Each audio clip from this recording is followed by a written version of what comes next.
اور آپ کو بتا دوں کہ دلی کے انڈیا گیٹ پر 95,300 فریڈم فائٹرز اور مجاہدین آزادی کے نام لکھے ہوئے ہیں، اور ان میں سے 61,945 لوگ مسلمان ہیں۔ اس کا مطلب یہ ہے کہ ہندوستان کی لڑائی میں لڑنے والے مسلمان جو ہے وہ 65% تھے، اور باقی کے دوسرے لوگ جو تھے وہ 35% تھے۔ تو اس سے کیا سمجھ میں آتا ہے کہ مسلمانوں نے اپنی جان و مال و عزت و آبرو سب کو جو ہے اپنی دیش کی خاطر قربان کر دیا، اور وہ آزادی کے وقت میں اپنے سروں پر کفن باندھ کر اپنے گھروں سے نکل پڑے تھے، اور وہ اپنی زبان حال سے یہ کہہ رہے تھے کہ سرفروشی کی تمنا اب ہمارے دل میں ہے، سرفروشی کی تمنا اب ہمارے دل میں ہے، دیکھنا ہے زور کتنا بازوئے قاتل میں۔ الحمدللہ رب العالمین والصلاة والسلام علی سید الانبیاء والمرسلین، اما بعد۔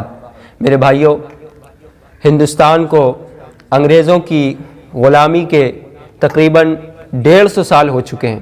اور 150 سال انگریزوں کے ہاتھوں غلامی کے دور کو بھلا کون سا ہندوستانی ہے جو بھلا سکتا ہے؟ اسی دوران ہزاروں جانبازوں نے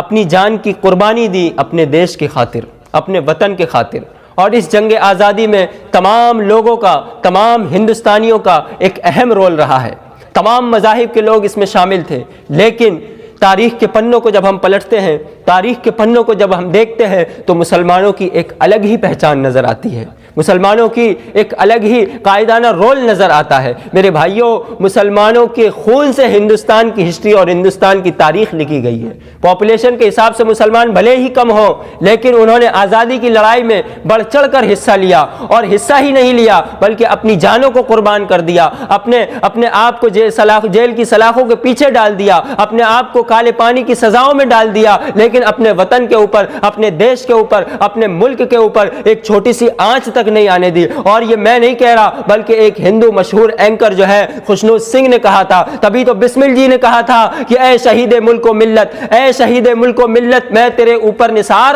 اے شہید ملک و ملت میں تیرے اوپر نثار، لے تیری ہمت کے چرچے غیروں کی محفل میں ہے، لے تیری ہمت کے چرچے غیروں کی محفل میں ہے۔ اور آپ کو بتا دوں کہ دلی کے انڈیا گیٹ پر 95,300 فریڈم فائٹرز اور مجاہدین آزادی کے نام لکھے ہوئے ہیں، اور ان میں سے 61,945 لوگ مسلمان ہیں۔ اس کا مطلب یہ ہے کہ ہندوستان کی لڑائی میں لڑنے والے مسلمان جو ہے وہ 65% تھے، اور باقی کے دوسرے لوگ جو تھے وہ 35% تھے۔ تو اس سے کیا سمجھ میں آتا ہے کہ مسلمانوں نے اپنی جان و مال و عزت و آبرو سب کو جو ہے اپنی دیش کے خاطر قربان کر دیا، اور وہ آزادی کے وقت میں اپنے سروں پر کفن باندھ کر اپنے گھروں سے نکل پڑے تھے، اور وہ اپنی زبان حال سے یہ کہہ رہے تھے کہ سرفروشی کی تمنا اب ہمارے دل میں ہے، سرفروشی کی تمنا اب ہمارے دل میں ہے، دیکھنا ہے زور کتنا بازوئے قاتل میں ہے، دیکھنا ہے زور کتنا بازوئے قاتل میں ہے۔ شوق سے راہ محبت کی مصیبت جھیل لے، ایک خوشی کا راز پنہاں جادہ منزل میں ہے، ایک خوشی کا راز پنہاں جادہ منزل میں ہے۔ لیکن آج مسلمانوں کی تاریخ کو مٹانے کی بات کی جا رہی ہے، لیکن آج مسلمانوں کی قربانیوں کا ذکر تک نہیں کیا جا رہا ہے۔ لیکن میرے بھائی، میں آپ کو بتانا چاہوں گا کہ ایک یا دو علماء نے صرف جان نہیں گنوائی ہے، بلکہ 80 ہزار علماء کرام کو دلی میں پھانسی دی گئی ہے۔ ایک دن میں 80 علماء کرام کو جو ہے پھانسی کے پھندوں پر لٹکایا جاتا تھا، اور نہ جانے انگریزوں کی طرف سے کیسے کیسے ظلم ان پر کیے جاتے تھے۔ انہوں نے کالے پانی کی سزا بھی کاٹی، انہوں نے ان کو جیل کی سلاخوں کے پیچھے ڈال دیا گیا، اور ان پر نہ جانے کتنے ظلم کیے گئے۔ اور جو انگریز مؤرخ ہے وہ اپنی کتاب میں لکھتا ہے کہ کئی گاؤں کو جو ہے جلا کر راکھ کر دیا گیا، اور کتنے لوگوں کو کھولتے ہوئے تیل کی کڑھائیوں میں ڈال دیا گیا عبرت حاصل کرنے کے لیے، اور نہ جانے مسلمانوں پر جو ہے سور کی چربی کو ان کے جسم پر مل دیا گیا، اور ہندوؤں کی چربی پر جو ہے وہ ہندوؤں کے جسم پر جو ہے ان کی گائے کی چربی کو مل دیا گیا۔ اتنے ظلم ہمارے لوگوں نے، ہمارے اکابر نے ہندوستان کی خاطر سہے ہیں، اتنے ظلم ہمارے لوگوں نے ہندوستان کی آزادی کی خاطر سہے ہیں، اور نہ جانے کیسے ظلم انہوں نے سہے اور جھیلے ہیں۔ اور آج لوگ کہتے ہیں کہ مسلمانوں نے ہندوستان کے لیے کیا کیا؟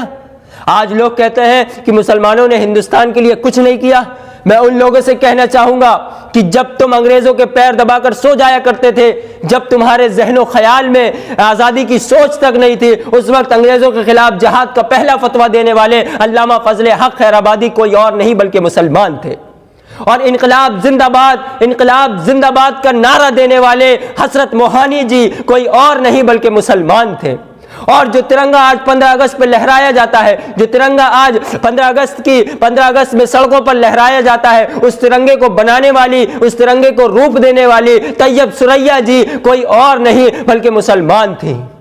اور انگریزوں کے خلاف سب سے پہلے توپ استعمال کرنے والے ہندوستانی ٹیپو سلطان کوئی اور نہیں بلکہ مسلمان تھے۔ اور جب دلی کی سڑکوں پر 72 پٹھانوں کو گولیوں سے چھلنی کر دیا گیا اور جب معاملہ کورٹ میں گیا تو انگریز افسر نے کہا تھا کہ مسلمان بھاگ رہے تھے، پٹھان بھاگ رہے تھے، اس لیے ہم نے ان پر گولیوں کی فائرنگ کری۔ لیکن اسی وقت ڈاکٹر وزیر خان کھڑے ہوئے اور انہوں نے کہا کہ اگر تم پٹھانوں کی، یعنی جن لوگوں کو، جن مسلمانوں کو تم نے قتل کیا ہے، ان کی پیٹھ پر تم ایک بھی گولی دکھا دو گے تو مسلمان آزادی کے آندولن سے باہر آ جائیں گے۔ میرے بھائیو 2 دن تک پوسٹ مارٹم چلا، 2 دن تک پوسٹ مارٹم چلا، لیکن مسلمانوں کے سب کے سینوں پر گولیاں لگی ہوئی تھی، کسی کی بھی پیٹھ پر ایک بھی گولی نہیں تھی، کسی کی بھی پیٹھ پر ایک بھی گولی نہیں تھی۔ تو ایسے لوگوں کی قربانی کو بھلانے کی بات کی جا رہی ہے، ان لوگوں کی قربانی کو مٹانے کی بات کی جا رہی ہے۔ میرے بھائیوں صفحہ دہر سے باطل کو مٹایا ہم نے، صفحہ دہر سے باطل کو مٹایا ہم نے، اور نوع انسان کو غلامی سے چھڑایا ہم نے، اور دشت تو دشت ہے دریا بھی نہ چھوڑے ہم نے، بحر ظلمات میں دوڑا دیے گھوڑے ہم نے۔ اور آج یہ کہتے ہیں کہ مسلمانوں نے ہندوستان کے لیے کیا کیا؟ میں ان لوگوں سے کہنا چاہوں گا کہ اتنی قربانیاں دی ہیں، اتنی قربانیاں دی ہیں کہ جن کو آپ بھلا نہیں سکتے۔ اور آج یہ کہہ رہے ہو کہ مسلمانوں نے دیش کے لیے کیا کیا، اس کے لیے میں ایک شعر کہنا چاہوں گا کہ جب پڑا وقت تو خون ہم نے دیا، جب پڑا وقت خون ہم نے دیا، اور جب بہار آئی ہے تو کہتے ہو تیرا کام نہیں ہے، اور جب بہار آئی تو کہتے ہو تیرا کام نہیں ہے۔ اور میرے بھائیوں میں آپ کو بتا دوں، جب انگریز ہندوستان پر پوری طریقے سے قابض ہو گئے، جب انگریز ہندوستان پر پوری طریقے سے انہوں نے قبضہ کر لیا، اور اس وقت جو ہے طرح طرح کے ظلم کرنے لگے، طرح طرح کی سزائیں جو ہے وہ لوگوں کو دینے لگے، اور الٹے سیدھے ظلم کرنے لگے، الٹے سیدھے قانون بنانے لگے، تو اس وقت علماء نے جو ہے ایک کمیٹی بٹھا لی اور انگریزوں کے خلاف جہاد کا فتویٰ دیا، انگریزوں کے خلاف جہاد کا فتویٰ دیا۔ اور وہ جہاد کا فتویٰ جیسے ہی دیا، وہ پورے ہندوستان میں ایک سنسناتی آگ کی طرح پھیل گیا اور وہ انگریزوں تک پہنچا۔ تو انگریزوں نے کئی علماء اکرام کو شہید کر دیا، کئی علماء اکرام کو کالے پانی کی سزا پر بھیج دیا، اور کئی علماء اکرام کے سینوں کو گولیوں سے چھلنی کر دیا۔ اور وہ فتویٰ لکھنے والے علامہ فضل حق خیر آبادی، جب ان کو عدالت میں پیش کیا گیا، جب ان کو کورٹ میں پیش کیا گیا، تو جج نے ان سے کہا کہ اے فضل حق خیر آبادی، تم اپنا فتویٰ واپس لے لو، تم اپنا فتویٰ واپس لے لو، ورنہ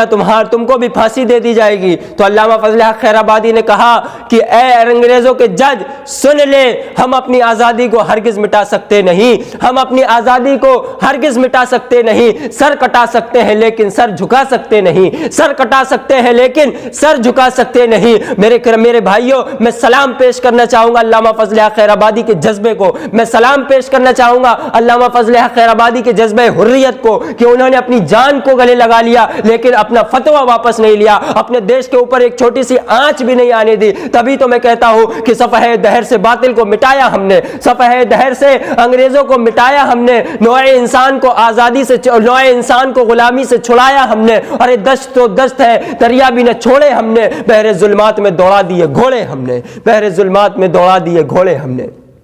میرے بھائیوں، آج ان کے نام کو مٹانے کی کوشش کی جا رہی ہے، آج ان کے نام کو تاریخ سے مسخ کرنے کی کوشش کی جا رہی ہے۔ بھلا علامہ فضل حق خیر آبادی کو کیسے بھلایا جا سکتا ہے؟ تم علامہ فضل حق خیر آبادی کو کیسے بھلا سکتے ہو؟ تم علامہ عنایت احمد کاکوروی کو کیسے بھلا سکتے ہو؟ تم علامہ فضل حق خیر آبادی کو کیسے بلا سکتے ہو؟ تم علامہ انور شاہ کشمیری کو کیسے بلا سکتے ہو؟ تم علامہ عبدالحق محدث دہلوی کو کیسے بلا سکتے ہو؟ تم مولانا حسرت موہانی جی کو کیسے بلا سکتے ہو؟ تم ڈاکٹر ابوالکلام آزاد کو کیسے بلا سکتے ہو؟ تم ڈاکٹر ذاکر حسین کو کیسے بلا سکتے ہو؟ میرے بھائیوں، اگر تم نے تاریخ کے صفحوں سے، اگر تم نے تاریخ کے پنوں سے ان کے نام مٹا بھی دیے، لیکن ہندوستان کی زمین کی مٹی، ہندوستان کے زمین کی مٹی اور ہندوستان کے ہر گاؤں کی زمین کی مٹی یہ گواہی دیتی ہے کہ انہوں نے ہمارے دیش کے لیے قربانیاں دی ہے، ہماری دیش کے لیے اپنی جانوں کو نذر کیا ہے، اور یہ مٹی ہمیشہ اس بات کی گواہی دیتی رہے گی کہ مسلمان بھی اس دیش کے ناگرک ہیں، جتنا ناگرک ہندو اس دیش کا ہے، اتنا ہی ناگرک مسلمان بھی اس دیش کا ہے۔ لیکن افسوس کہ ان کے نام کو تاریخ سے مٹانے کی بات کی جا رہی ہے،